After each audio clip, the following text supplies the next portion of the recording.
जय श्री गणेश। कार्तिक गणेश चतुर्थी व्रत की कथा। चतुर्थी तिथि के स्वामी विघ्नहर्ता भगवान गणेश हैं। इस तिथि में भगवान शिव पुत्र गणेश की पूजा अर्चना करने से सभी विघ्न दूर होते हैं और कथा पढ़ने व सुनने मात्र से 100 यज्ञों के बराबर पुण्य फलों की प्राप्ति होती है।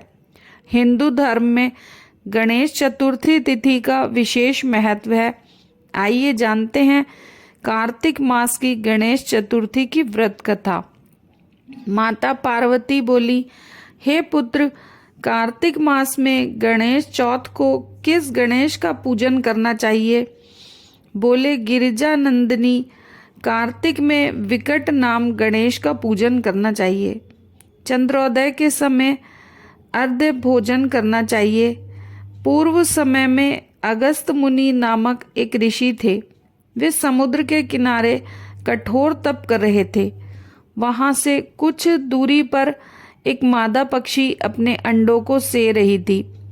उसी समय समुद्र का चढ़ाव आया और अंडों को बहाकर ले गया। पक्षी बहुत दुखी हुआ और उसने प्रतिज्ञा की कि मैं समुद्र जल को समाप्त कर दूंगा और अपनी चोंच से समुद्र जल को फेंकने लगा। इस प्रकार करते करते काफी समय व्यतीत हो गया, पर समुद्र का जल नहीं घटा तो वह बहुत दुखी होकर अगस्त मुनि की शरण में गया और उनसे समुद्र को सुखाने की प्रार्थना की। तब अगस्त मुनि को चिंता हुई कि मैं समुद्र को किस प्रकार पी सकूंगा। तब महामुनि ने गणेश जी का स्मरण किया और संकटा चतुर्थी के व्रत को किया। 3 मास के व्रत करने से गणेश जी प्रसन्न हुए। श्री गणेश जी की व्रत की कृपा से अगस्त मुनि सुखपूर्वक समुद्र को पी गए।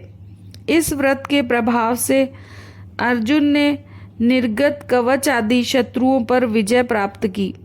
श्री गणेश के ऐसे वचन सुनकर पार्वती जी प्रसन्न हुई और विचार करने लगी कि मेरा पुत्र जगत में पूजनीय तथा सर्व सिद्धि का दाता है।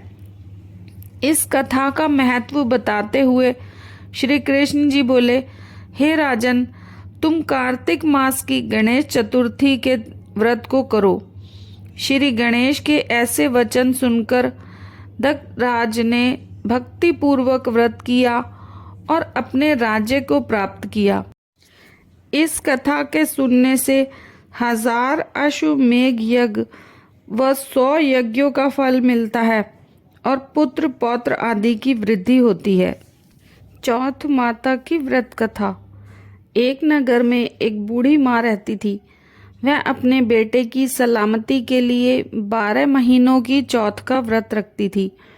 हर चौथ को पंसारी से थोड़ा सा गुड़ और घी लाकर 4 लड्डू बनाती, एक बेटे को देती, एक से पूजा करती, एक हथकार के लिए निकालती और एक चांद उगने पर खुद खा लेती। एक बार उसका बेटा ताई से मिलने गया। ताई ने बैसाखी चौथ का व्रत रखा था। ताई से पूछा, माँ तो 12 चौथ करती है। ताई बोली, तेरी माँ तेरी कमाई से तर माल खाने के लिए 12 चौथ करती है। तू परदेश जाए तो वह एक चौथ भी नहीं करेगी। लड़के को लगा ताई सच कह रही है। घर आकर माँ से कहा, माँ मैं परदेश जा रहा हूँ, यहाँ तू मेरी कमाई खाने पीने में ही उड़ा देती है। माँ ने समझाकर रोकना चाहा, पर बेटा नहीं माना। माँ ने उसे साथ ले जाने के लिए चौथ माता के आंखें दिए और कहा, मुसीबत में ये आंखें तेरी मदद करेंगे। वह आंखें लेकर रवाना हो गया।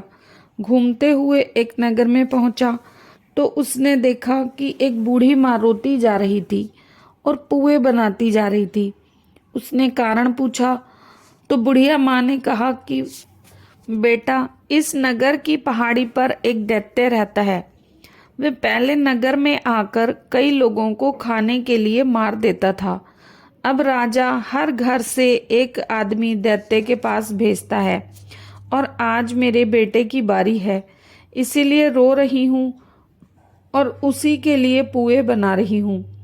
वह बोला, तू पुए मुझे खिला दे, तेरे बेटे की जगह मैं चला जाता हूँ। बूढ़ी माँ ने खीर पुए उसे खिला दिए। खा पीकर वह सो गया। रात को राजा के सैनिक आए तो बूढ़ी माँ ने उसे भेज दिया।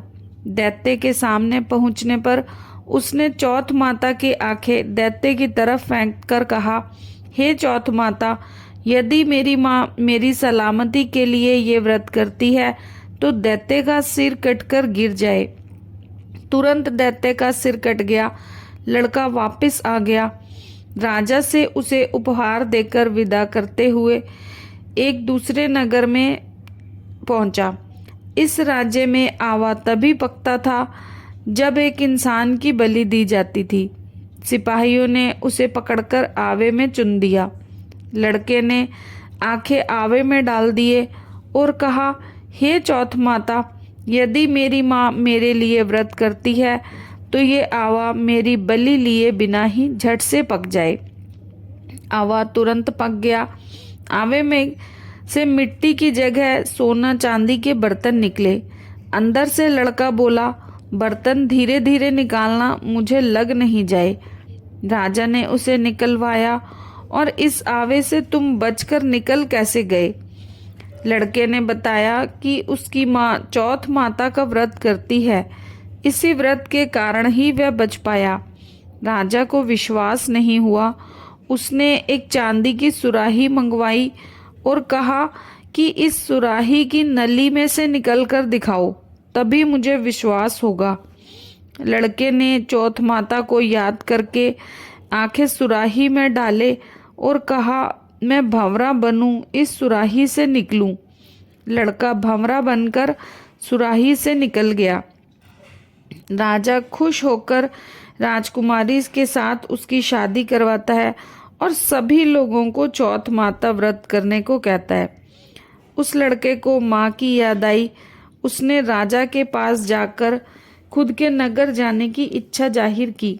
राजा ने रथ, घोड़ा, हाथी और खूब सारा दान दहेज देकर उन्हें विदा किया। चौथ के दिन अपने नगर पहुंचा। वह अकेला पंसारी के यहाँ माँ का इंतजार करने लगा। उसने सोचा, चौथ है तो माँ यहाँ जरूर आएगी। थोड़ी देर बाद लकड़ी टेकती हुई माँ आती दिखी। बेटा माँ के चरणों में गिर पड़ा। कहा, माँ, मैं तेरा बेटा हूँ, मुझे माफ कर दो। माँ ने उसे गले लगा लिया। लोग चौथ माता की जय जयकार करने लगे। उस नगर के सभी लोग चौथ माता का व्रत करने लगे। हे चौथ माता, जैसे बूढ़ी माँ और उसके बेटे की सहायता की, वैसे हमारी भी करना। कहानी कहने सुनने वाले पर कृपा करना। बोलो चौथ माता की जय।